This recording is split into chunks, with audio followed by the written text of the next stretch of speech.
science, media, technology, history, and America's godly heritage. We talk about anything that affects your faith, your family, or your freedom. So don't go anywhere, because Point of View starts right now.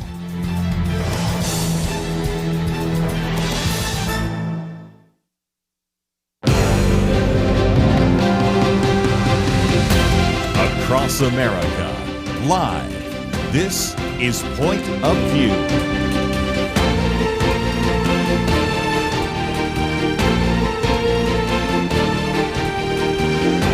And now, Chelsey Youman. Well, happy Martin Luther King Day. I am Chelsey Youman, your host today for the Next Generation Roundtable. I am so grateful to spend our afternoon together over the next few hours discussing a whole host of world events. There's so much to keep up with, whether that's Greenland and the escalating tensions there between the United States and Denmark and NATO allies, or whether that's the riots in Iran and the destabilization there of the regime. We're also going to be having a little bit of cultural discussion. Congress had a very important hearing talking about the harm that social media has on teenagers, and the Tech Exit, which is a great book by Claire Morrell. We'll be sure to cover. This first hour, we have joining us Liberty McArtor. You know her well as a friend of the show. She is also the host of the Know Why podcast. Thanks for being with us today, Liberty. Thanks, Chelsey. It's great to be here. I'm so grateful you're with us. I'm also grateful that joining us for the first time in a while is Richard Lim. He's a writer, speaker, historian, and the president of This American President podcast. Thanks for joining us, Richard. Well, Liberty, it looks like it's you and I for this first little bit. I want to dive right in talking about Greenland. This is an issue that is really making national headlines. There's a lot of international diplomatic I think strategies at play. You know, my international relations degree from way back when, I think I half majored in it at one point in college, would call this gaming. It's really a giant security allied game that is happening on the ground, Liberty. And so I'll give a little bit of background and then we'll dive right in. Most recently, there have been, you've probably all heard by now, discussions from President Trump about the importance of Greenland. It is something during his first term that he discussed, and I know we've covered on the show as well several years ago. He views it, and it is, in fact, is one of the greatest security risks that stands between us geographically and Russia and China. And so it is the last stop between, I think there's a major military outpost for NATO in Scotland, but it's that outpost, Greenland, and then nothing stopping Russia and China from entering our waters. And they have, in fact, found many Russian ships, even lately, in oil ships included, in that region. And so President Trump will start with the security implications of Greenland. Cannot be overstated. And so when you're reading the media headlines, Liberty, I don't know that they're focusing on that as much as, President Trump, is highly interested in Greenland because of all of its natural resources and that he wants to mine for the critical minerals that are there. But there's actually a vested security interest in Greenland, isn't there, Liberty? Yes, and I'm glad you're highlighting that. I think a lot of people, like you said, are focused on what he might want out of it for the United States besides security. And of course, people are talking about the way he's going about it, which I'm sure we'll get into. But, I've been educated. I didn't, have any sort of classes in international politics and policy or anything like that. And so I learn a lot just by reading the news. And so reading about this, these are things that, myself and I think a lot of other people may not have really considered before. But once you kind of read about it and, are educated, like even what you just said, then the security implications are very clear. So I think anybody who's being honest would be able to acknowledge that, yes, this is in the interest of the United States to ensure that we are fully protected. And so Greenland is vital in that regard. And so it makes sense that Trump is wanting to, get more involved and make sense. And he's not the first president to want to buy it, by the way. Oh, tell us more about that, Liberty. I'm I'm hoping that Richard is going to be able to join us here if he's not already on the line, because, again, this is something that I've been learning about recently. I can't actually remember the presidents. Okay, he is on the line. So maybe he can tell us which presidents, because I know that I've been reading about that, but I can't remember their names. Yes, Richard, I can hear you. Yeah, sure. Well, it was President Truman who actually, during his administration, the United States essentially offered to purchase Greenland.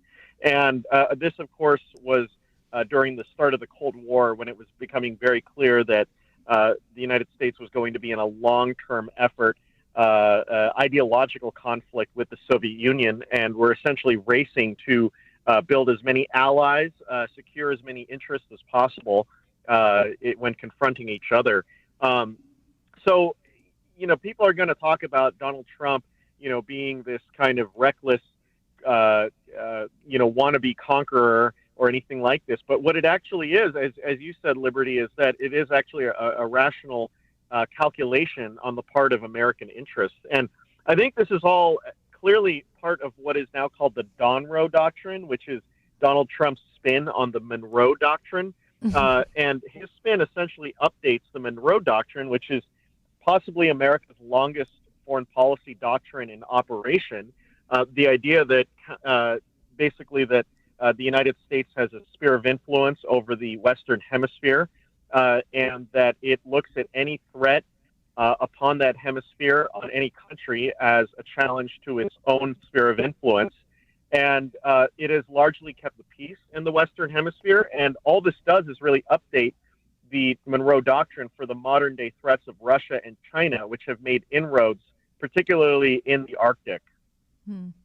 Well said, Richard. I'm glad that you outlined what the Monroe Doctrine is, because that is certainly something that's making headlines I've read about. I wanted to add a few more background facts because we're going to talk about the way he's going about this, which I think is truly fascinating and in true Trump form, as is everything that President Trump does on the international playing field. But specifically, I also want to emphasize that a secure Arctic region is as good for NATO as it is for America. They are surrounded, the European countries on their eastern side, they neighbor Russia. Poland and Germany are right there next to the Ukraine war, and it is in their regional interest for this area to be secure. And so a few things, I think we talked about interests, but they're balancing. One being that it's secure. A second interest towards that end would be that NATO be paying more. And we have heard President Trump talk for years and years and years about NATO not covering defensively with financially what they should, their fair portion of it. And so I do think there's probably a secondary or maybe tertiary interest there that we're seeing, where President Trump says, I mean what I say. If you don't secure it, I will. You've got to step up. You've got to put some money into it. Denmark is rerouting troops there. And that can either be by us applying this kind of pressure. We've warned you and had our firing shots and said NATO needs to pay more of its part, or we'll take care of it for you, which is obviously something that Denmark is adamantly opposed to, right, Liberty? Yeah, and this is something that I'm actually hoping maybe, both of you can shed some light on, because even some conservatives have said, that they are that Denmark is open to more partnership with the United States, that the United States already has a lot of access to Greenland, but Trump is really forcing the issue with them. And so, again, maybe that is simplifying it. But I am curious to kind of, delve into why he's going about it the way that he is, because clearly, Denmark, like you said, they are not interested in selling, at least it seems like at this time. Yes, and Denmark and NATO in general, they have a level of financial stability, is my understanding. And after our break in just a moment, Richard, I'd love to get your take on this specifically.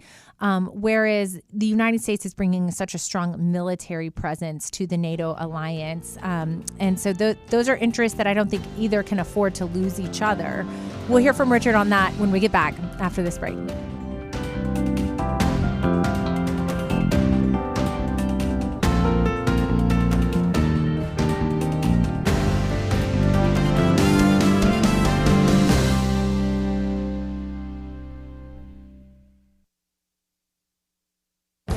This is Viewpoints with Kirby Anderson. On Martin Luther King Jr. Day, let me suggest that you take some time to read his letter from a Birmingham jail. If you're young, I think it will give you a better idea of what the civil rights movement in the 1960s was all about. If you're older, it will remind you of some of the forgotten events and chapters in American history. Dr. King wrote the letter in response to a published statement by 8 clergymen. He wrote it in the margins of the newspaper and later on scraps of paper and finally on a pad his attorney left for him. He answers his critics about his tactics during the civil rights movement and then makes his case for his nonviolent campaign. To those who call his action untimely, he reminds them of what it is like to be a black person in America that has seen vicious mobs lynch your mothers and fathers at will and drown your sisters and brothers at whim.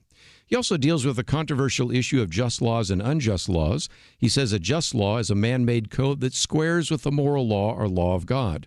An unjust law is a code that is out of harmony with the moral law. Finally, he addresses the responsibility of the church. He notes that the church of the early Christians was not merely a thermometer that recorded the ideas and principles of popular opinion. It was a thermostat that transformed the mores of society. And when they were commanded to do something contrary to the Bible, they said they were called to obey God rather than man. This is a reference to Acts 5:29. As you read his letter, remember that he wrote it when he was 34 years old and in jail. Ask yourself how many people you know, pastors, professors, activists, who could write with such intellect and such passion. This letter by Martin Luther King Jr. is worth reading, and I trust you will consider doing so today. I'm Kirby Anderson, and that's my point of view. Go deeper on topics like you just heard by visiting pointofview.net. That's pointofview.net.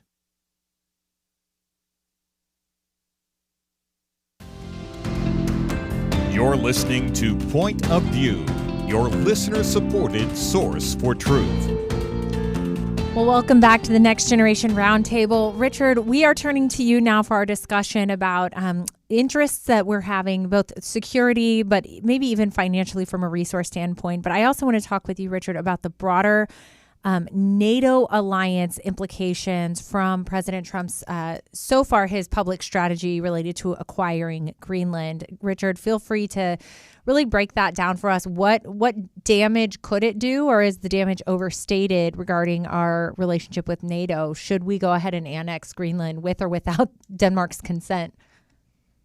Yeah, sure. So the first thing I would say is that when people say that there was damage done to the relationship, I don't know what they're really talking about, because the fact of the matter is international relations are built on interest, and it is in the interest of European countries to work with the United States. We're the most powerful country in the world. They know that if they were threatened by Russia or any other country, the only country they want to have that has their back is the United States. And Donald Trump understands that. He understands that having public disagreements, which is often based on calling out their countries for not meeting their obligations to NATO, that a relationship can withstand something like that, because ultimately those countries need the United States, not just in terms of defense, but also in terms of trade. The second thing I would say is that, as we all know, Donald Trump is a businessman. He's also maybe the greatest marketing genius in history. You cannot think of Jeb Bush without thinking of low energy Jeb. That is literally Trump's marketing genius. And he has put this out there that the United States wants to acquire Greenland. It might happen. It might not. It's like any business deal he's done. He comes up with business proposals. Some of them happen, some of them don't. But what is the bigger picture here? The bigger picture is that he has brought attention to a region, the Arctic, that most people weren't thinking about. I didn't think much of Greenland before Donald Trump mentioned it, but now he's brought attention to the fact that this is an area that is strongly contested in the world by the United States, by China, and by Russia, and those countries conduct military operations in that area, and so now there is a spotlight on this region. So the point is less whether Donald Trump successfully acquires Greenland, whether the discussions ruffle a few feathers. And the real point is that now we understand it is in our strategic interest to secure that region. It is. And I do like what you're saying, because I thought it was a very compelling argument on EPPC, the Ethics and Public Policy Center's website. And you, of course, can read all of our topics and discussions today on pointofview.net. But it discussed this idea, that almost essentially a takeover of Greenland, whether by force or diplomatic solution. I think both are on the table, because President Trump has said they've put together a military plan for essentially invading Greenland if the diplomatic relations doesn't lend towards an acquisition. that said that would basically sever the ties of NATO destructively, truly end the NATO relationship. And I don't know that I would go that far, Richard, because one, NATO needs America military backing. Again, they have the same enemies and they're closer in region to Russia and China. And I will say there's a $40 trillion GDP of the European countries, which is much larger than America on its own, which would be 20%. And so there is an economic incentive for NATO to remain in alliance. There's a military incentive for it to remain strong. And I think that Europe would be a very weak and susceptible Europe to China, Russia, and the BRICS countries, if not for America. And so I don't know that the European countries, Richard, I'd love your real thought on this. Can the European countries afford to say no on Greenland or break NATO? Mm-hmm. Well, I would say that Trump has definitely changed the equation in our relationship with NATO. And during the years when NATO was forged, going back to the late 1940s, the United States strategy against the Soviet Union was not just to handle all the defense of the Western world. It was to promote the economic ties with other countries so that they could prosper and stand up on their own. That was in part what the Marshall Plan was for. That was in part what free trade relationships were all about, and the restoration of Germany and Japan. They were not just to rehabilitate them for the sake of rehabilitating them, but to also make them essentially kind of buffer nations in the event that the Soviet Union would seek to expand, which it did. And so I think what Trump is doing is restoring that original vision that the United States is the key power in the world in terms of standing up to any kind of major adversary. But at the same time, he's seeking to ensure a safer world where more countries are able to defend themselves, and that the United States doesn't have to be pulled into different conflicts, or the United States isn't the first option to intervene militarily. Well said, Richard. Liberty, your final thoughts on this topic? Yeah, I appreciate Richard's perspective on that and the background that you've provided too, Chelsey, because, like Richard said a few minutes ago, a lot of people weren't thinking about Greenland until Trump started talking about it. And I remember him saying that he would like the U.S. to acquire Greenland quite some time ago. And just kind of, I think a lot of people were like, just kind of laughed, didn't really understand the implications of that. But now we've had Iran nuclear strikes. We've had his actions in Venezuela. And I think it's very clear that, Trump doesn't chicken out. He follows through. And so I think people are taking this seriously now. And, if anything, he is calling attention to the important security matter that Greenland is. And so I would also say this provides a lot of perspective, too, for some of Trump's base who are very America first and they don't like foreign entanglements.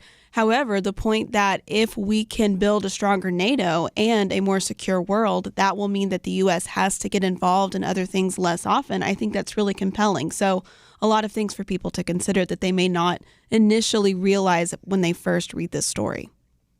I'm so glad you raised that, because there are going to be a lot of headlines. And I've even seen Tucker Carlson this week say that America has officially entered its imperial state because of its actions in Venezuela and its threats regarding Greenland. I think that's a bridge too far. I think what we're seeing is President Trump take very seriously what I would say is weakness in our enemies abroad, and understand that they're unable. China is a very close ally of Venezuela and had even members of its diplomacy there in the same building when President was removed, and did nothing. And so China's lack of ability to have a foreign footprint. I have a quote here that says the United States maintains bases all over the world and has a navy that is deployed all over the world. And China doesn't have that. Russians don't have that.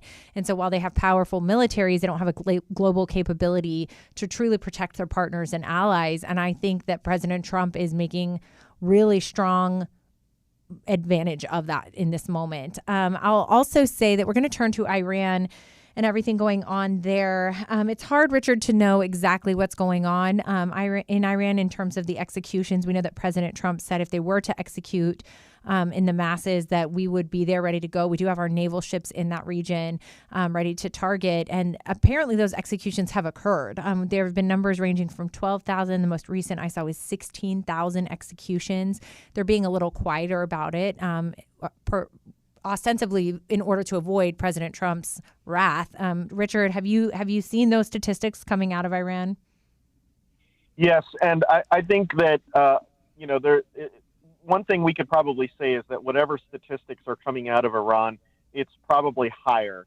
And so, this regime has been around since 1979. It's brutal. It's ruthless.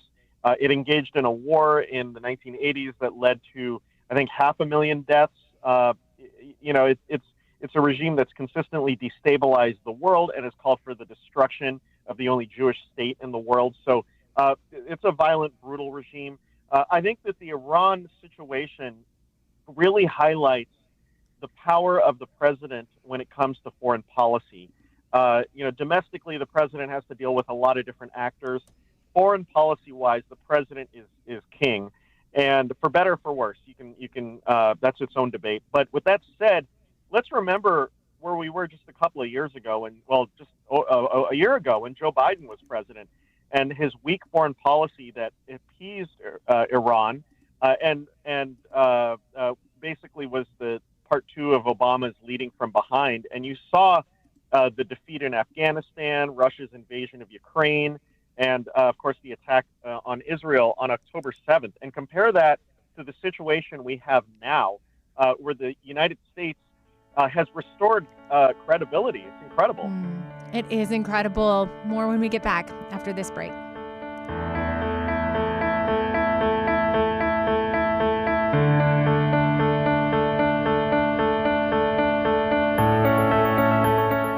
Who can you trust?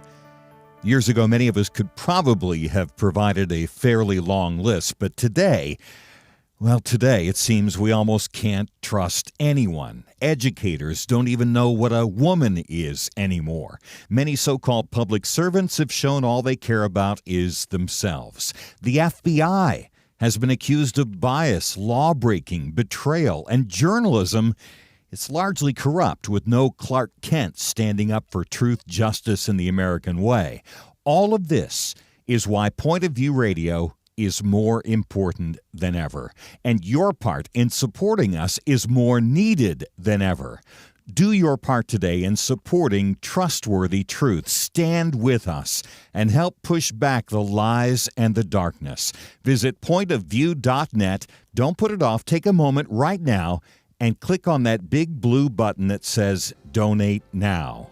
Or call to invest at 1-800-347-5151. Pointofview.net and 800-347-5151. Point of View will continue after this.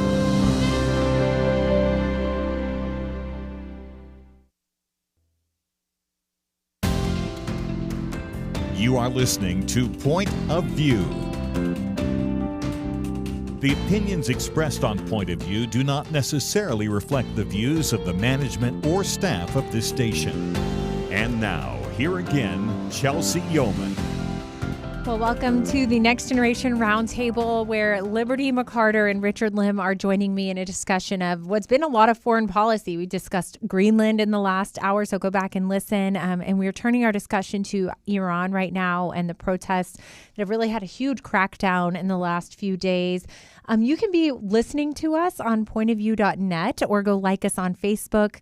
Leave your comments. We love to hear from you at Point of View Radio on Facebook. But we are turning now to discuss really where we left off, Richard, was you talking about the power of the presidency in regards to foreign policy, and that, President Trump, in my view, a great example of that would be that President Trump told the Iranian regime right on the heels of what happened in Venezuela in no uncertain terms that if they were to publicly execute the protesters like they did a few years ago by the masses, that President Trump, he moved military ships into the region and would be ready to hit them militarily with a military strike. And that led to Iran, instead of openly shedding the blood of its citizens in the streets, going on a covert campaign door to door is what the reports are, where they will take people from their homes in night and execute them silently. And the numbers that have come out have been anywhere from 5,000 that have been verified to be killed to 16,000 reportedly dead. And that's very, very high. But President Trump has not made good on that promise to have a military strike, has he, Richard? Not yet. And I think that one thing President Trump understands is that unpredictability in foreign policy can be a real asset. And whether he acts or doesn't act, he has put Iran on notice that there are going to be consequences, and obviously he is putting even tougher sanctions, very targeted sanctions on individuals and entities in Iran, which is already contributing. I mean, the sanctions that have already been in place have contributed to the current situation with economic shortages and leading to the riots that are happening right now there. I was going to also say, to illustrate the power of the president, what the president can do. In my birth country, in the Philippines, in 1981, there was an uprising against the president, Ferdinand Marcos, and what resulted was a stalemate where you essentially had protesters, making demonstrations for years, and Marcos essentially suppressing them. But it wasn't until 1986, when President Reagan withdrew support for Marcos, that the whole regime came toppling down. Most Americans didn't know about it. It's not as big of a priority for them. But in other countries, literally what the president says can topple regimes. It can prop up regimes. And Donald Trump understands that power. And I think he's looking for a way to solve the situation. But if, the Iranians continue to be intransigent, he will not hold back. I mean, he's acted in multiple situations. He's acted in Iran. In his first term, he killed Soleimani, who was the head of their Al-Quds force. So I think Donald Trump understands the power of force and unpredictability, and I think that it's such a difference from what you saw during the Biden administration. Yes, and I think he also recognizes their economic weakness. Inflation reached over 40% in Iran, which is what led to the beginning of the backlash over 4 weeks ago. Liberty, President Trump did have the Department of Treasury sanction several of the Iranian officials themselves, and so maybe he's economically responding. He also, in my personal opinion, I wonder, is testing perhaps the bandwidth or willingness of Iran's allies to come to its aid, and that would be Russia and China, because Russia might not be able or capable of fighting a multi-front conflict or war, and, letting time tell, seeing whether, they provide military assistance from afar in terms of even weaponry, for example. Are they stepping in to help the regime or not? Those might be things that waiting to see would help allude to their actual capabilities, right, Liberty? Absolutely. Something I've seen a lot of experts say is that there's never just one reason for doing anything. And I think that something you said last time we were all together on the round table is that Trump is playing chess, not checkers. And so he's thinking steps ahead. There's obviously the imminent events that are happening in Iran, but then also, all of those future implications as well. And I think the, other nations in the region, including U.S. allies, are also thinking along those lines and thinking, okay, if the U.S. does strike Iran right now, what's going to happen, and are we capable of basically finishing what gets started? And so I think that they, based on reports, have been advising caution. And so again, I think Trump is wise not to rush into action here. But as Richard stated, and I think the Philippines example was very helpful and powerful, that he does have a lot of power. And so I think that this is something that people should be keeping an eye on. And of course, it's not getting as much play as, for instance, the Israel-Hamas war. You're not seeing campus protests in support of the Iranians protesters like you were seeing, campus protests in support of Hamas, unfortunately. But I think that maybe people should be paying attention to this more, because there does seem to be a unique opportunity here. Iran has been weakened thanks to Trump. This really does seem to be a people's-led counter-revolution. And so I think regime change in Iran would undoubtedly benefit the United States and our allies and world security for sure.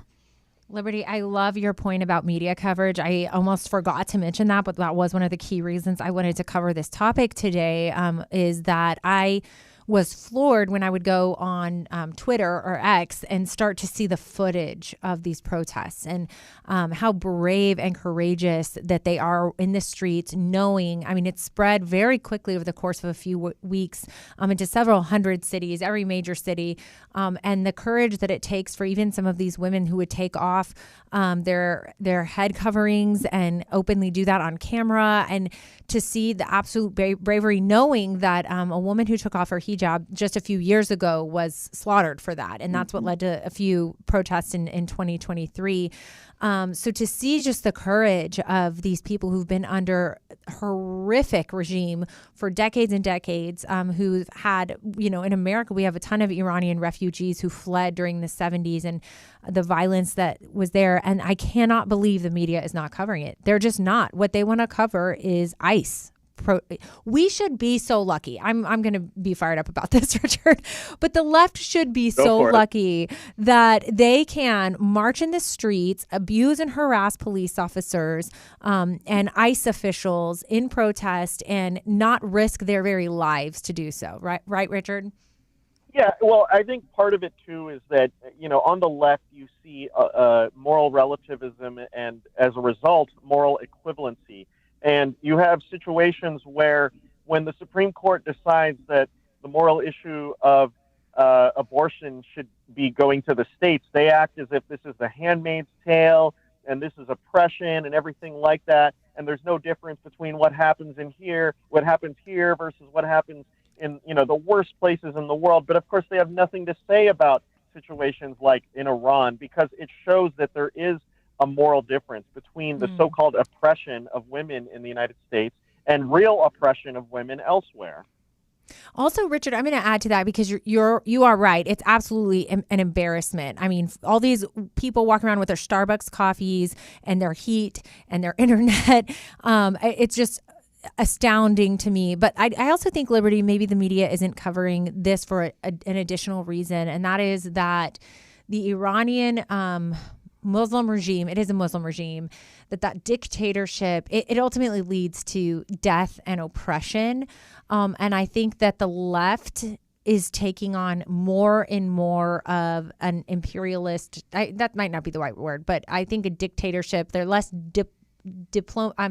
democratic leaning, right? And their view of really strong government, really big government that's your big dad who controls everything from your economy to your life, to the way you live, is a good solution. And really what we've seen is that lead to mass destruction in the case of Iran. And so I think that it's a potential reason the media is not covering the fall of the Iranian regime. Yeah, I think you're right. It puts them kind of between a rock and a hard place because, as Richard said, there is a moral difference. And it's hard to criticize democratic values and kind of romanticize big government and also talk about how Islam is a religion of peace and then look at what's happening in Iran, or say that women are, so persecuted in the United States and then talk about Iran where a woman was killed for letting her hair show. And they don't have internet, right, by the way, because the government has instituted a blackout. So that's part of why we don't know exactly what's happening over there. So yeah, it's kind of tricky whenever you're confronted with actual evil, but you've made out a normal place like the United States to be evil. And they've propped up Muslim ideals and Hamas to even be almost like these cute, warm causes that they should support, when in fact they're actual extremist terrorists seeking jihad. We can't say those are benign. More when we get back after the break.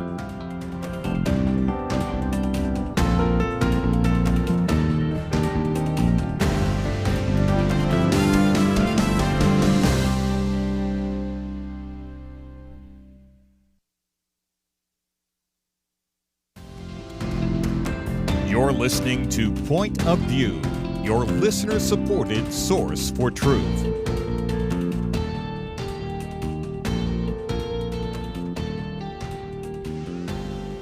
Welcome back to the Next Generation Roundtable. Richard and Liberty, we're going to turn our discussion now to talk about a hearing that occurred a little bit earlier this week in the Senate Commerce, Science, and Transportation Committee it was titled Examining the Effect of Technology on American Youth. And I saw this pop up and really think that this is such an important moment that they were willing to discuss the impact that social media and screen time and, the big tech companies are having on the mental health and physical health even of American youth. But I also like that this was bipartisan effort. So U.S. Senator Ted Cruz, you've heard of him well. He's a Republican from Texas, had a bipartisan initiative he's introducing on January 15th to try to keep kids off of social media. And so the act is COSMA, Kids Off Social Media Act.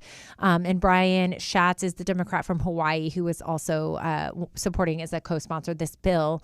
And their goal is to really set a minimum age of 13 for children to access social media platforms, to ban addictive algorithms for users under the age of 17, and then also to require schools to block social media on their devices and networks. And I'm all green lights on this. There's a lot of ways for us to legally dissect this, guys. But I wanted to first start with you, Liberty, because I know this is something an issue you've followed before, and get your thoughts initially on this hearing. Yeah, I think it is super important. I would encourage people to, click on the link that you posted on pointofview.net and also look up the hearing. You can find it on YouTube via C-SPAN and others, and even just watch the testimonies from the expert witnesses that they had, who are people including Dr. Jean Twenge, who a lot of people have probably heard of, who studies generational differences, but experts who are studying the effects of digital media and social media on young people. And the evidence is just awful. Basically, anytime you have young people, teenagers and kids who are on social media, they have a higher risk for depression, anxiety, and even suicide. And so I know that people tend, especially, conservatives, tend to not want to support legislation that is going to get more involved on a family's individual choices. And many have said, hey, this is just a tool. It's up to the family to decide, how their kids are going to interact with social media. Some people may be able to, some kids, may be able to handle a smartphone and Instagram and Facebook sooner than another kid. But I think what a lot of people don't understand when they say that is that the deck is so stacked against kids that these companies intentionally make these devices and these social media platforms addictive. I think more people are understanding that now. But that it is just unfair and it is dangerous, and they are not doing enough to prevent kids on their platform from seeing extremely harmful content. And so you don't see a lot of, bipartisan efforts like this. And I think it's something that we really need to pay attention to. I'm all for it. Australia just passed a ban on social media for kids, I think, under 16. So I think researchers are already running to get started looking at the effect that has. But we already know the negative effect that social media has on teens. And it's awful. And I think a lot of people are ready for a change. Yeah, in many respects, Richard, we're a little bit behind the curve on this, as we are. The tech industry has been largely unregulated since its inception, really. And part of the reason is for consumer reasons, consumer law. But part of the reason I would say is also First Amendment, which is what all of the big groups, Meta, YouTube, TikTok, X, the tech industry is raising First Amendment flags. Like our algorithms, it's okay that they're addictive because they even argue there's an editorial that they're editing the information being put out there in the algorithms when we know they're automated algorithms that produce addiction. And so beyond content exposure, no amount of tech usage has been proven to be safe for youth because it's addictive by automatically loading feeds, targeting algorithms, the privacy implications, which I want to get into, Richard. So feel free to speak into any of this. Yeah, I think that there are very compelling reasons for some form of restrictions, if not warnings, in the same way that there are age restrictions or warnings when it comes to things like pornography and alcohol. I think, as you alluded to, in conservatism, there is a understandable and healthy reaction to the idea of any kind of restriction on freedom. But at the same time, I think that we all acknowledge that when we talk about minors, we're talking about a very specific a time when people are very vulnerable.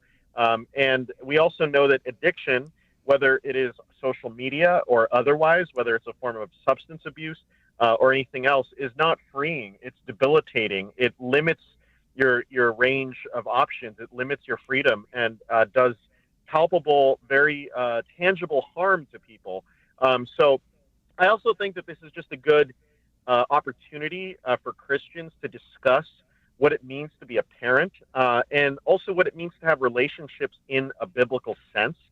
Online relationships are a distorted version of what real relationships are. Not saying you can't keep in touch with somebody, online. In many ways, that can be a good thing. But the fact of the matter is, and we all know this, people say things online that they would never say in person.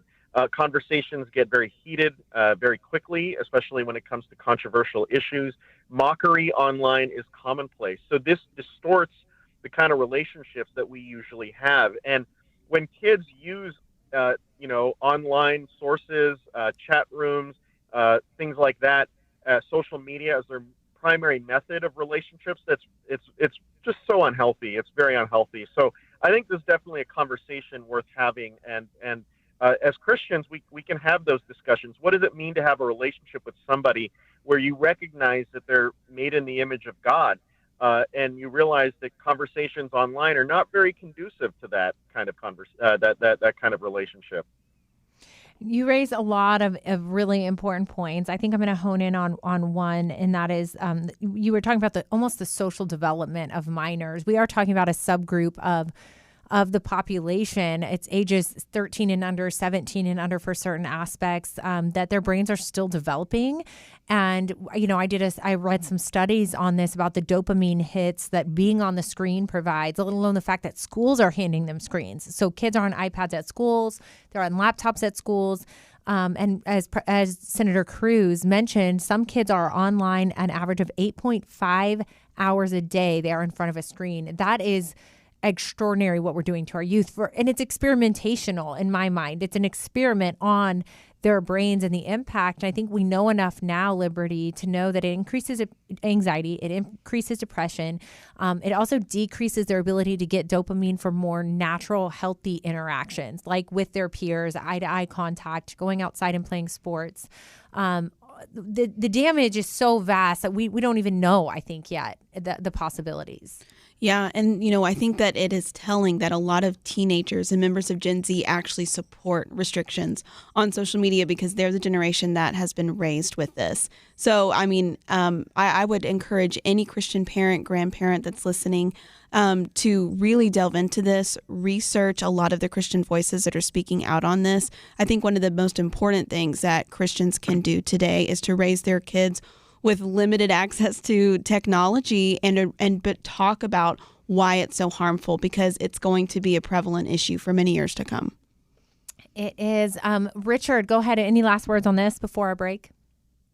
Well, I echo what you said. I mean, as you guys know, I became a dad just 6 months ago, and it's incredible that here's our little baby, and it's so hard to get her attention, to get her to focus on one thing. As soon as she sees a screen, namely like my phone, her eyes go like a beeline right to the phone, and it's crazy how powerful a screen is, and it's something to watch out for. It is, Richard. Thank you for being with us this first hour. Don't go anywhere. We have a full hour next. Many years ago, they began saying that we live in the information age. Well, today there is so much information coming at us from every direction.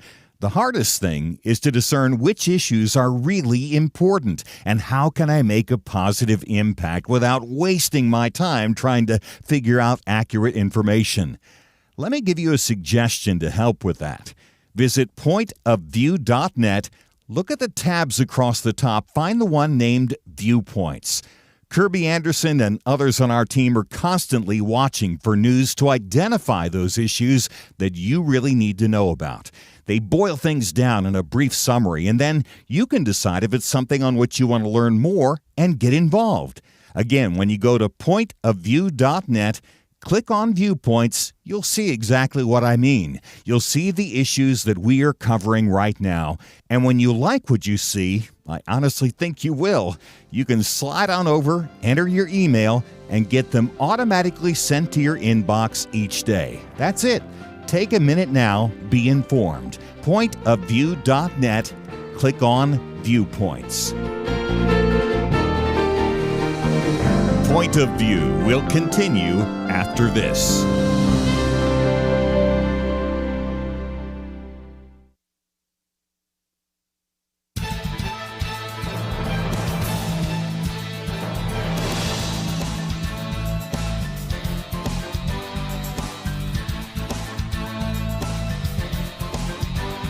Hi, this is Kirby Anderson. Each day we take on the tough issues and provide a biblical perspective to them. The topics we cover are wide-ranging: apologetics, theology, prophecy, creation and evolution, intelligent design, marriage, family, child-rearing, the millennial generation, trends in society, politics, economics, business, religious liberty, the Constitution, public policy, foreign policy, military policy, tensions in the Middle East, abortion, homosexuality, pornography, sexual ethics, media, technology, history, and America's godly heritage. We talk about anything that affects your faith, your family, or your freedom. So don't go anywhere, because Point of View continues right now.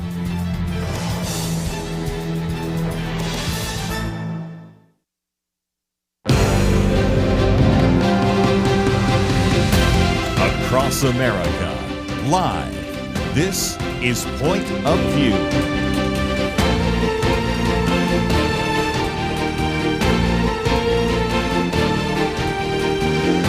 And now, Chelsey Youman. Well, welcome back to the Next Generation Roundtable on this beautiful Monday afternoon, Martin Luther King Day. I hope you are having a great day. Maybe many of you are at home with your kids or off work today enjoying time together, but we're grateful that you are enjoying your afternoon with us. We had a very full last hour discussing Iran and Greenland, foreign policies, and everything really in between with Richard Lim and Liberty McArtor. So please go back and listen to last hour if you have not already. It is a really compelling analysis that we were able to get from, I always call him a resident historian, which Richard definitely is. We are turning our discussion now to talking about The Tech Exit, a book written by a very brilliant young woman, Claire Morell, on really the implications of addictive social media with kids. We're also going to be talking about the Vatican and some interesting news that is coming out of it, as well as a Supreme Court decision that are pending, hopefully by June, related to boys participating in women's sports. So a full hour ahead. But joining us for the second hour is Alyssa Sonnenburg. She is the manager of the Self-Evident podcast, and she works with the Illinois Family Institute. Thank you for joining us, Alyssa. Thank you so much for having me. I'm excited you're here. We also have Ethan Watson. He is a writer, a student, and a Young Voices contributor. He's always been a brilliant contributor to our show. Thanks for being with us today, Ethan. Happy to be here. Thank you for having me. Of course. Well, we talked a little bit in the last segment about Senator Ted Cruz and a bipartisan effort to really, he just introduced a bill that had a hearing on January 15th that would keep kids off of social media entirely if they are under the age of 13, but then ban addictive algorithms for users under the age of 17. And I want to talk a little bit broader now about a book that, as I mentioned, Claire Morell with EPPC, the Ethics and Public Policy Center. They're a really incredible think tank. She does a lot of research, and her book is called The Tech Exit, a practical guide to freeing kids and teens from smartphones. And really what she argues in this book is that digital technologies like the smartphone, social media, that they're inherently addictive and harmful to children, and that there's no real amount. It's almost a myth, she argues in the book, that you can limit the damage that it causes them, things like depression, anxiety, or we talked a little bit last segment about dopamine hits that they get from screen time, that really there's no proven amount of screen time that mitigates that damage. So I wanted to start there. She basically argues that there's no such thing as moderation because these are maximally addictive apps that are designed to keep their users on. And when I read her book, of course, I, as someone who utilizes social media, regardless of wanting to protect children from social media, had a lot of thoughts on how it impacts us as adults. So I'll start with you, Ethan. Were you able to take a look into any of her theories of this book? And I'd love to get your impression on her theory. Sure, yeah. So I think, first of all, what she's proving with her sort of research into how psychologically social media and screens hurt kids is just confirming something that we already know, right? Which is social media is bad. It makes us all act weird and feel jealous and depressed and anxious. It does that to everybody, especially children. And the quality of content online is only getting worse. It's worse even than when I was in high school, which was not that long ago. And it's just gotten exponentially worse since then. And to talk more about Ted Cruz, I wrote about his bill over the summer, sort of criticizing it, not because I don't think it's a worthy effort to limit kids' access to social media, but because I fear a government intervention painting with broad brushstrokes when it comes to this issue. Because my biggest problem with the Ted Cruz approach and sort of the no phones for kids period approach is that it paints with too broad of a brush. And what you end up doing when you make your kid the jitterbug phone kid or the gizmo phone, one of these sort of lockdown phones that have one number in them, is you're making them a social outcast. And it's the way teenage years are these days. Your kid needs a phone to be in a friend group, and your kid needs to be in a friend group to have social outings. And those social outings are sort of the necessary developmental playgrounds for teenagers. That's just a fact of it. If your kid isn't in the group chat, he's not on the Discord call, he's going to be on the periphery of any friend group he's a part of. And worse still, he's going to resent you for making him that peripheral friend, quote unquote. And so we need to find another solution. It's not painting with this broad stroke. And unfortunately, I think that's just attentive and prudent parenting. That's not an easy solution. And I'm speaking as someone who doesn't have any kids. And just 6 years ago, I was this, surly teenager wanting to be on my phone more. But I really do think you can't paint with a broad brushstroke. And you really have to just be an attentive parent and make sure your kid is using social media in the responsible way. I love your perspective, Ethan, because I am an elder millennial, I like to say. And so at least my generation, we didn't have cell phones really until we were driving at age 16, 18. And even then it was not a smartphone. You were doing good to singularly type each and every letter of your text, and your parents were getting charged for each one of those letters, which was so sad for my parents. But, then you swing forward to this generation where, they're handed a cell phone in their pocket and access to a wealth of information, unlimited information even, in the 8th grade. And so it's so hard to know how to measure. And so I would say Claire's core argument is for what she calls the feast strategy. It's one, find other families for communal support so that, everybody kind of in your social circles are integrating these policies where their kids are not doing it this way. You can get a phone now where you get it attached like a landline essentially to your house and put your friends' numbers on it. And then she talks about educating your children, adopting low-tech alternatives like dumb phones, and then setting up clear accountability, and then trading screen time for real life fun and hobbies and outdoor play. Alyssa, do you lean more towards me where I think let's just ban it all? Or do you lean more towards Ethan where you say, there's a reasonable middle ground here? Yeah, I think first of all, there's a difference between adults utilizing technology and social media and all those platforms, and there's a difference between a 13-year-old utilizing those things. I don't think there's any situation where I think it's appropriate for a 13-year-old to have unfettered access to the internet, especially social media and how it's blossomed over the past decade. When I got my first social media account, it was literally just friends posting pictures of their high school experiences and liking each other's posts. And now it's turned into influencers and brand deals and more inappropriate content and OnlyFans content kind of creeping on there. So it's kind of just evolved horrendously since even I was on social media when I first got my account when I was 15.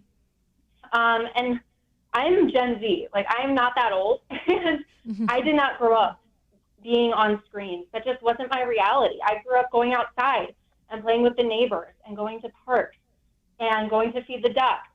Those were my realities as a kid, and it was so much better for me than what I'm seeing kids having to deal with now. So I'm very much so, yes, let's not let kids have social media when they're young, but also think of all the pastor accounts that are online right now. Think of the churches that utilize social media to reach their audience with devotionals or sermons or books that they're writing, that those things can be used for good as well. More when we get back.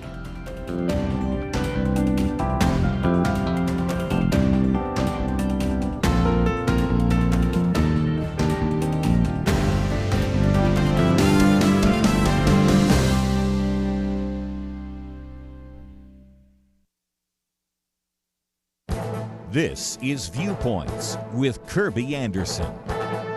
On Martin Luther King Jr. Day, let me suggest that you take some time to read his letter from a Birmingham jail. If you're young, I think it will give you a better idea of what the civil rights movement in the 1960s was all about. If you're older, it will remind you of some of the forgotten events and chapters in American history. Dr. King wrote the letter in response to a published statement by 8 clergymen. He wrote it in the margins of the newspaper and later on scraps of paper, and finally on a pad his attorney left for him. He answers his critics about his tactics during the civil rights movement and then makes his case for his nonviolent campaign. To those who call his action untimely, he reminds them of what it is like to be a black person in America that has seen vicious mobs lynch your mothers and fathers at will and drown your sisters and brothers at whim. He also deals with the controversial issue of just laws and unjust laws. He says a just law is a man-made code that squares with the moral law or law of God. An unjust law is a code that is out of harmony with the moral law. Finally, he addresses the responsibility of the church. He notes that the church of the early Christians was not merely a thermometer that recorded the ideas and principles of popular opinion.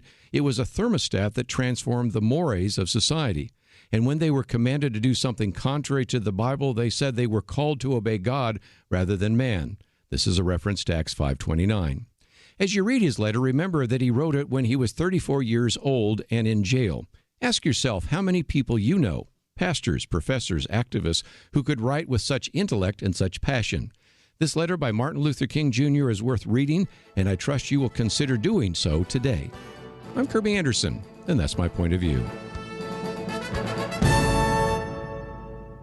Go deeper on topics like you just heard by visiting pointofview.net. That's pointofview.net.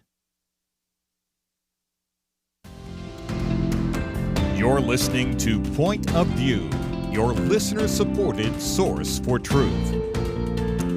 We are discussing really the impact, the damage that social media has on our youth and some steps that Congress is potentially taking. And then I know from my work with Alliance Defending Freedom on this issue that many states are considering what can we do to protect youth and children from addictive social media. And I'm saying addictive social media because I think it really spans beyond the content, regardless of what type of content. You could be watching cat videos for 8 hours a day, and that's not nefarious content in and of itself. But it has the same impact on children's brains, the research is showing: increased anxiety, increased depression, increased antisocial behavior, dopamine hits that cannot be matched or by outside sources, outside of screen time. I mean, you really name it. There's a whole host of issues. And I'm going to focus a little bit on one aspect of this, and that's going to be something that Claire talks about in her book. Claire Morrell talks about in The Tech Exit, which is the fact that some children's brains are going to be more susceptible and vulnerable to damage from screen time than other children. And it would almost be impossible to be able to predict. But some children, for instance, who are more inclined to be antisocial or have less of an EQ, maybe less in tune with their emotional regulations, they are more susceptible to harm, as are kids who are neurodivergent. So kids who are ADHD or autistic, when they are given a screen, they're less able to control, really set their own limits. Essentially, they're more impulsive on the screen. And so all of this I thought was interesting because it's beyond this idea of where most of these tech industry actors have challenged laws that have been attempted to be passed in the First Amendment context as freedom of expression violation, but instead to go at it, which the Alliance Defending Freedom bill I'm working on does, instead to go on at it from an access standpoint, which is no amount of access has been proven for minors to be safe, to protect them from addiction, and that any of these algorithms are themselves designed to create addiction. So I wanted to go to you, Alyssa, on that piece. The bill that we're working on really has these tech industry actors. The responsibility is on them to use technology they already have to determine and estimate the age of the users. And then to say, all right, if a parent consents to a minor being on here, a child being on here, that's fine. But we can't use addictive algorithms. We can't use their private data and sell it to companies. We can't target advertise to them and profit off of them. If you're a child in the social media realm, you have rights to be protected from things we know are addictive, like automatic video play. Alyssa, does any of that sound like the right solution to you, or do you have any others you've thought through?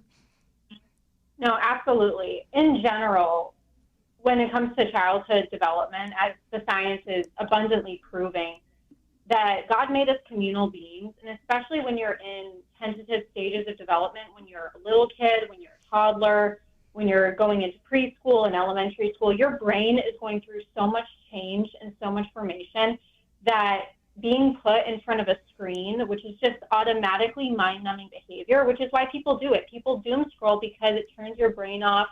It's mind-numbing. It doesn't require any effort. And that's just not good for us on any level, spiritual, emotional, mental. And so to translate that to algorithms that are known to be addictive and giving that to kids who are, again, in a primal stage of development in their brain is devastating. And I think the mental health crisis that we're seeing can be attributed to many things, but most definitely the iPad kids that I have seen, that I have in my life, it's abundantly clear that their brains and their social ability and even their behavior is greatly suffering because of the screens they're on. And like you said, Chelsey, they might not be doing anything bad. They might just be watching harmless, quote unquote, videos, as in harmless in that it's not inappropriate, but it doesn't matter because it's still mind numbing. It still brings them away from any social interaction. It causes them to not be able to talk to adults or even to talk to peers their own age. So yes, I completely agree that these tech companies need to have a better handle on how they treat kids. Right. And I wonder, Ethan, if that would lend towards a more palatable solution, because even our most, libertarian friends probably don't like the idea that all of their private data is being taken, even as adults. Forget the fact that this is minors. We're children we're talking about. Every single interaction, every like, every video that's watched, they capture all that data that's your private data and then sell it and profit off of it and target ads. And, I think we can at least agree from a libertarian standpoint that there's consumer protection issues there with this idea of they just get your data and your children's data perpetually without guardrails. Right, absolutely. I'm certainly not above sort of endorsing government intervention in an issue.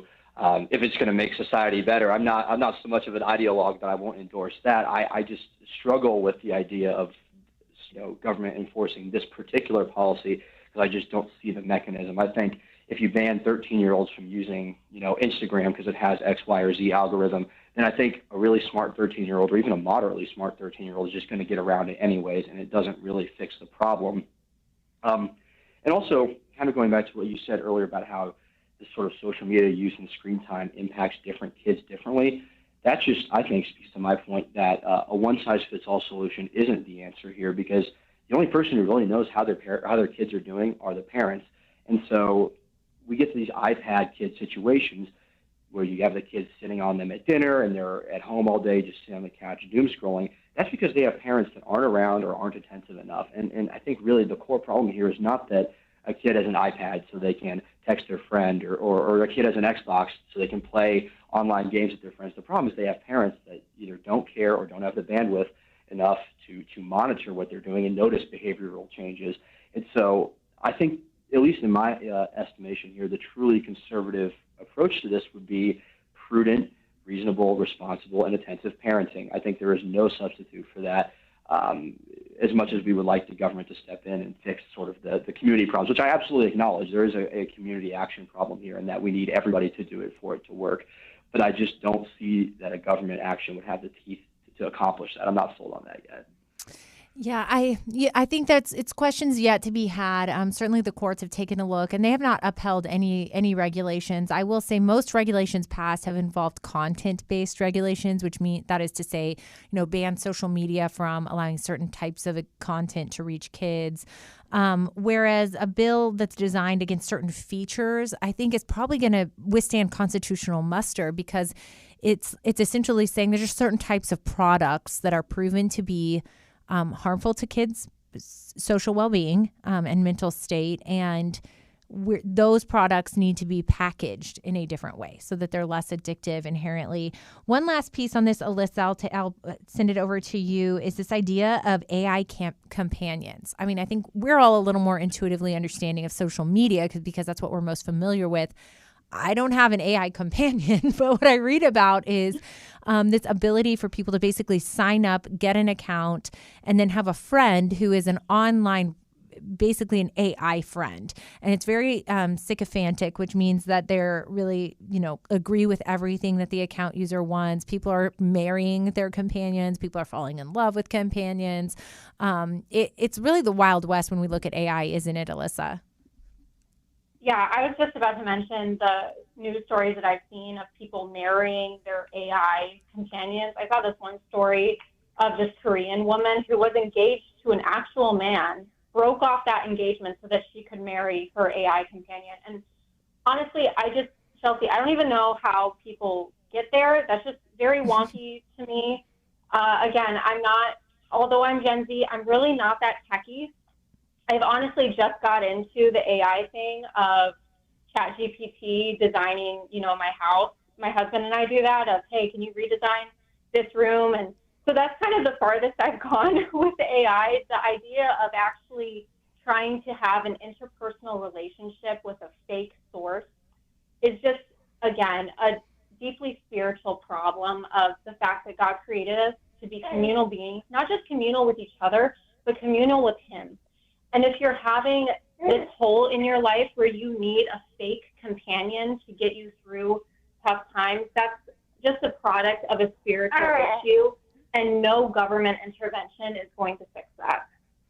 That's well said to bring this home to the cultural piece of this, which is, people really thrive when they're connected with their neighbors and their family and eye contact and conversations. And it's a good reminder to us as adults to put parameters and limits on ourselves, even myself included, on screen time in our homes, because there's so much deeper, better, more meaningful things we can be doing with our time. And it's something I think we should all just be following and be mindful of. I know that it's something in your own homes, especially if you have teenagers, you're dealing with, no doubt, already. And so I hope that you go read Claire Morell's book, The Tech Exit, and think through some of these issues.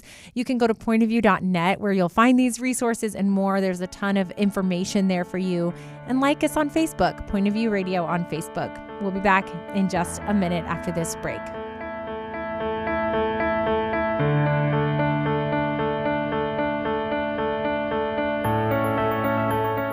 It almost seems like we live in a different world from many people in positions of authority. They say men can be women and women men.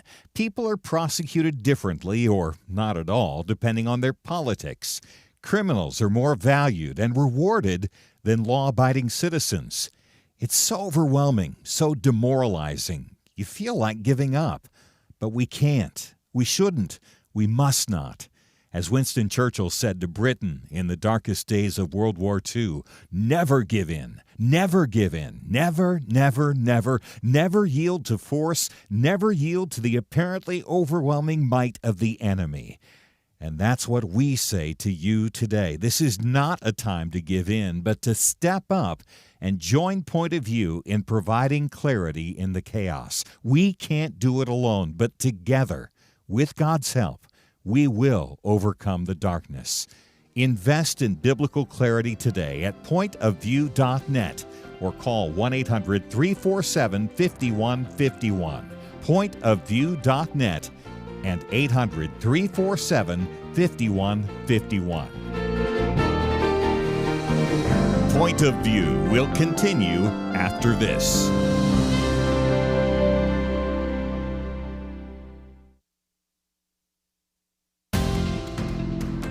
You are listening to Point of View. The opinions expressed on Point of View do not necessarily reflect the views of the management or staff of this station. And now, here again, Chelsey Youman. Well, welcome back to the Next Generation Roundtable on this beautiful Martin Luther King Day where we are discussing so many things. We were just talking a lot about cultural impacts and mental health impacts of social media on children and minors. Last hour, we had Richard Lim and Liberty McArtor with us, and we talked about international affairs with Greenland and also what's happening in Iran. But we have Ethan Watson and Alyssa Sonnenburg with us right now, where we are going to turn our discussion to a monumental Supreme Court case that was heard last week, oral arguments at our United States Supreme Court in Washington, D.C.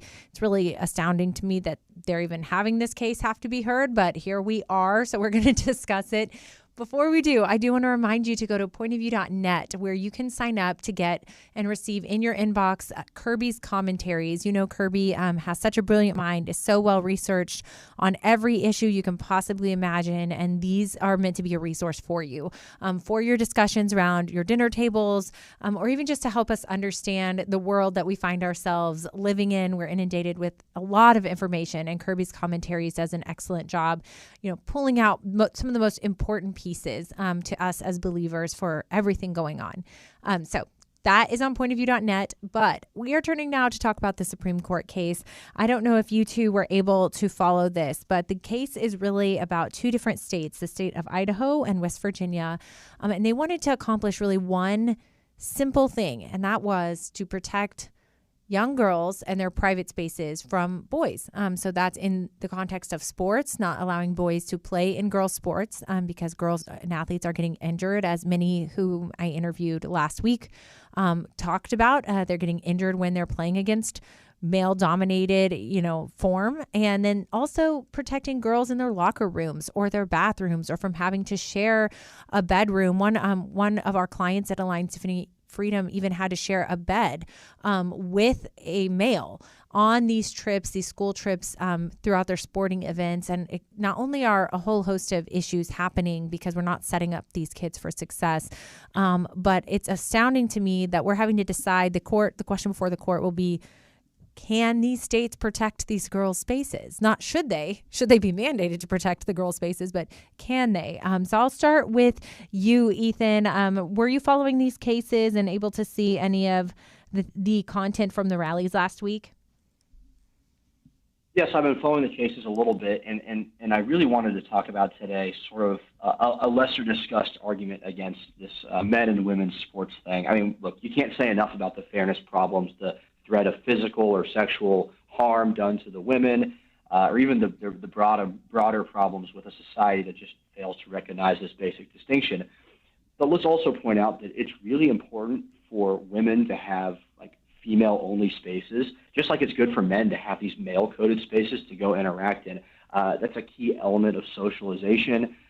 Women behave differently when men are around, just like men behave differently when women are around in a lot of situations. And so you need these sort of gender-coded spaces to develop and connect with other people of the same gender. I think that's a really important thing we're missing out on here. And I'd also like to point out that it's actually unkind to the men that are trying to play these sports as well, because it's only going to add to their delusion. I mean, I was just thinking when I was reading about these cases and thinking about it, if teenage me had spent his time, in playing women's volleyball with the girls instead of running track with my buddies, I would have come out with some really peculiar ideas and some really strange delusions. So we're taking these transgender individuals and we're not helping their condition at the same time as we're endangering the women. So I think it just hurts all parties involved, and I'm really happy to see that states like Idaho and West Virginia are fighting back.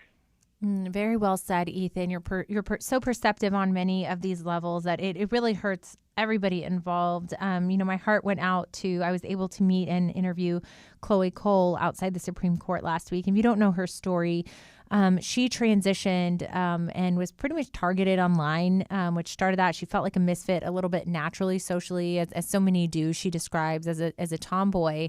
And there was so much so many resources out there, ready, willing, and adults who, instead of protecting her and letting her slow down and think about it, instead transitioned her. By the age of 13, they started hormone blockers. And she's potentially unable to breastfeed her children in the future. And most of these kids change their minds and start identifying back with their biological sex in a few years, in a matter of years. And so I think you're so right to say, on the compassionate side of this, it's really the most loving thing you can do for these kids is not affirm the confusion and delusion, but instead to affirm who they are in Christ, that they are created in the image of Christ. He does not make mistakes. He has a purpose and a sovereignty over their lives and gifts for them, and that you can be confused.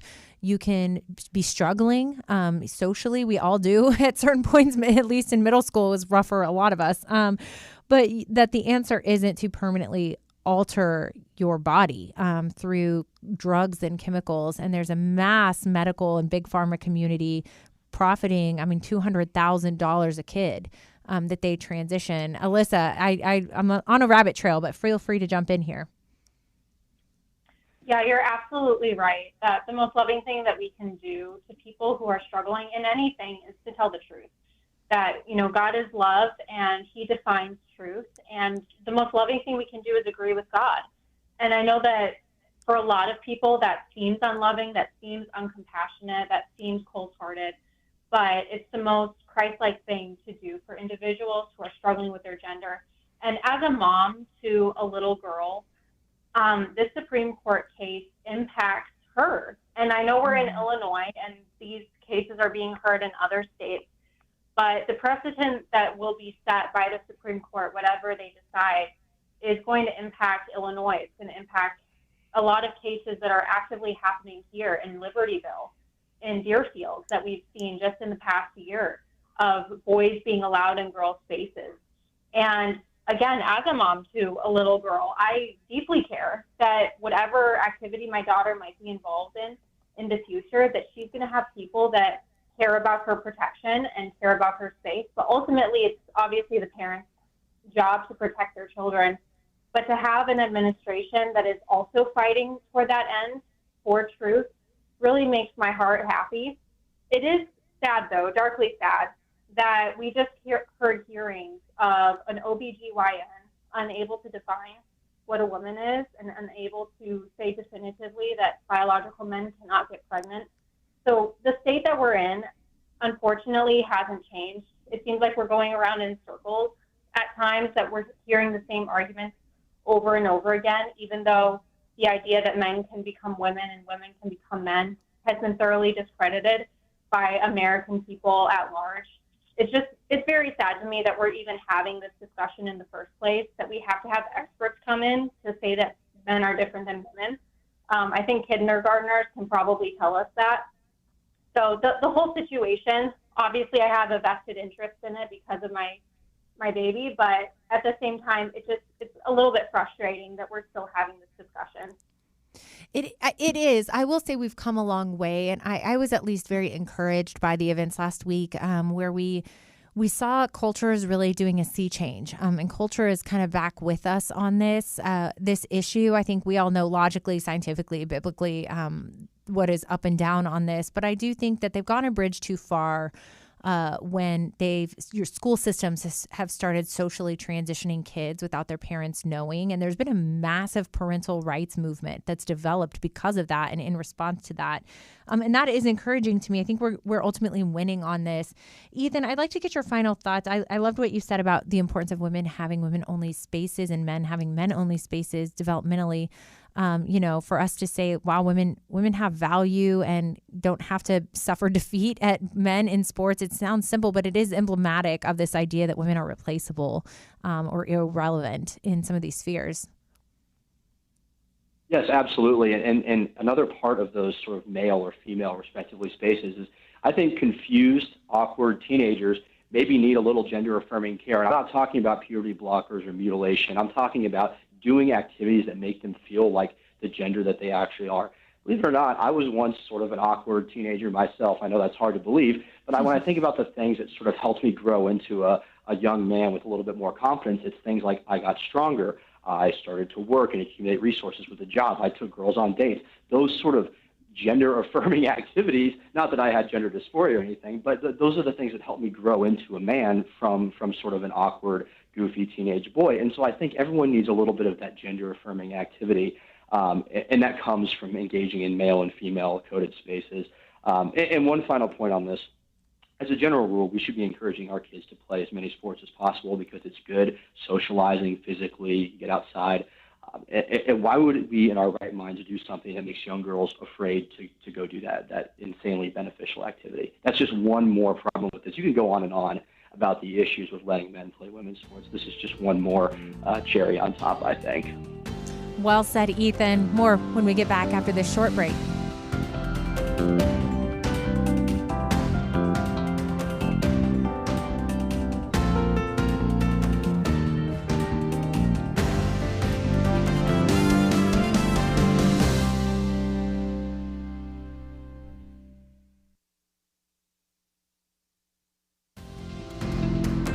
You're listening to Point of View, your listener-supported source for truth. Well, this is the Next Generation Roundtable. I am turning our discussion now to I thought this was an interesting article that came out of World Magazine, and one that is definitely not going to be in the mainstream news, but are the types of really niche articles and world news I think we should just be aware of. And this is titled A Carpet of Capitulation. The Vatican showed, this is the article's argument, the Vatican showed great folly in accommodating Islamic prayer rugs in its library. So what happened as background is the Vatican Apostolic Library, which is seen as the center of the Catholic scholarship and biblical study. There were some researchers there, Muslim researchers, who requested to have a room with a carpet to pray. And the Vatican obliged and granted that space for the Islamic prayers. And one of the cardinals said, look, this is an universal institution that's open to people of all faith. And this has created a lot of backlash. The fact that the Vatican in this library is essentially allowing Muslim prayer to occur. I'm not sure what I think about this. I think the article is pretty biased against the prayers. Alyssa, I'll start with you. And I am admittedly myself not Catholic, and so there might be some nuance here that I don't understand. But welcome the discussion nonetheless, Alyssa. Yeah, like you, I'm not Catholic in any way, and I don't really know, to be honest, much about the library or its significance in the Catholic faith. So a Catholic might be better, well-equipped to have a better opinion on this. But at the outset, my original thought was that anything that is almost encouraging or nicely tolerating a faith that is in complete opposition to your own just generally does not seem like a good idea. We've seen in Europe, especially, the overrun of culture and faith happen by the Islamic faith at an alarming rate, to where parts of London don't even look like London anymore. They look like the streets of Iran. They look like the streets of Afghanistan. And so we really have to ask ourselves, why are we, especially as Christians, cultural Christians will often tout the idea of being tolerant and kind and compassionate. And yet, if you look at the reality of the gospel, if it's compassionate and tolerant to be accepting of all these religions, then Jesus was the most unloving person to ever walk the earth, because he says in John 14, I am the way, the truth, and the life. No one comes to the Father except through me. Christianity, by definition, is an exclusive religion. And Catholicism claims to be part of the Christian faith in some way. And so it is confusing for me that the Vatican, which is the pillar of Catholic tradition, would allow Muslim faith to be not just allowing Muslims to take part in the library, but actually encouraging them and allowing them to practice their faith actively in the same space that Christianity is practiced. So honestly, I'm just a little confused what the cardinal's thinking was behind that. Yes, you're raising some good points, Ethan. So a little bit of background about this library. It was established in the 15th century to preserve the church's intellectual heritage, and it said that it withstood inquisitions, wars, all including books about the Catholic, pointing to Christianity's exclusive truth. I really think there's two ways to look at this, really to hone in on this. One being Catholic schools, parochial schools, for example, view themselves to be an evangelizing opportunity. And so that means you don't have to be Catholic to attend, because they view your participation in their school as an opportunity to share Christ with you and to openly allow you to engage in the Catholic faith, learn about the Catholic faith, and with the hopes that you will surrender to Christ or become Catholic. And so part of me, when I read this, wasn't as shocked, because I thought, that's in line. Many Christian schools or evangelical schools are more the opposite. You need to sign statements of faith, adhere to the faith. It's not viewed as a ministerial opportunity in the same way that Catholics do. And so I wasn't shocked that they wanted to accommodate these Muslim researchers who perhaps are trying to treat with great respect and put their best foot forward. But the other side of this is something this article alludes to, which is this idea that Muslims utilize, or more, I would say more activist Muslims, public prayer as an act of dominance. And so blocking streets, we've seen, being very visibly in public, praying, for instance, on mats outside of churches, that it's utilized or wielded as a way to assert dominance. And the fact that they're doing this inside the Vatican is a clash of worldviews. So, Ethan, I'd love to get your take. Am I missing something, anything in between there as well you can think of? No, it absolutely is just the latest signal that we in the West are being conquered by non-Westerners. And I don't say it to be controversial. I think it's just a fact that when they walk into our most holy of holy places, and I'm not a Catholic either, but I think the Vatican is still an important symbol of Western civilization. If not, we can debate about its significance to Christians. But to walk into one of these most sacred places and to just flaunt it, that is an act of deep disrespect. That is an act that you would do to a people you've subjugated, that you have no respect for. And we as Christians, the cultural Christians, or as I like to call them, the pride flag pastors, have let this in because they sell people this dollar store, mealy-mouthed version of Christianity where it's all, just general love and tolerance, man. That's part of it. But the Bible is also pretty clear that there are separate peoples and certain cultures are compatible and holy and some are not. And I think it's not controversial, or it shouldn't be controversial, to point that out. And I really just, it pains me to see this sort of mealy-mouthed, limp-wristed Christianity, because what's really drawing young people, or at least what drew me to the faith, was I wasn't finding what I was looking for in secular pleasures. The material gains of the world, sort of a life without meaning, that's not fulfilling. Young people want direction and they want purpose. That's why they're turning to religion. And when we start saying, Christianity is everything you want to be, and there's some Muslims over here praying, and we don't really have any core precepts, just do whatever you want as long as you don't hurt anyone, that's not the structure and the direction that new Christians are seeking. It's actually the opposite. It's why we left the secular world in the first place. So I think that's also important to call out. You're raising so many things. I liked that this article said, contrast this with Mecca, Muhammad's birthplace, where Christians, Jews, and non-Muslims are forbidden entry entirely because it's supposed to be ritually pure under Sharia law. And so there would, of course, be no opportunity. This is not a two-way street. And I agree with you that I think really the higher point I think this article is alluding to is a trend. And that trend is a convolution of world religions, that we're going to all respect each other.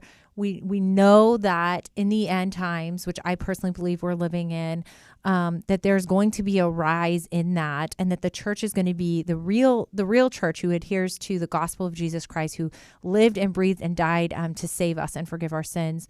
We're outsiders in that, and we're in a post-Christian world. And so the idea that many mainstream religions are going to be a little more enmeshed is not going to be shocking. I think it's something we can anticipate more in the future. So I'll end on that note.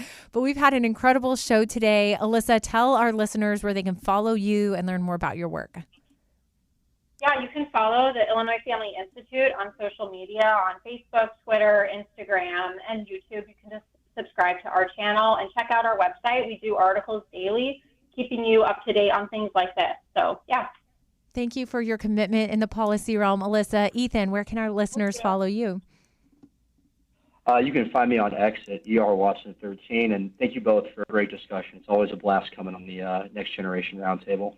It is. I learned so much from both of you. I am Chelsey Youman, and you can learn more about my work at alliancedefendingfreedom.org. I work in the public policy space for them on a whole host of issues.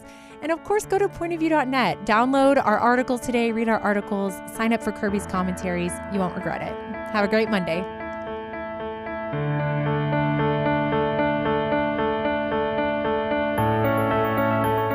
At Point of View, we believe there is power in prayer, and that is why we have relaunched our Pray for America campaign, a series of weekly emails to unite Americans in prayer for our nation. Imagine if hundreds of thousands of Americans started praying intentionally together on a weekly basis. You can help make that a reality by subscribing to our Pray for America emails. Just go to pointofview.net and click on the Pray for America banner that's right there on the homepage. Each week you'll receive a brief news update, a specific prayer guide, and a free resource to equip you in further action. We encourage you to not only pray with us each week, but to share these prayers and the resources with others in your life. Join the movement today. Visit pointofview.net and click on the banner Pray for America right there at the top. That's pointofview.net. Let's pray together for God to make a difference in our land. Point of View is produced by Point of View Ministries.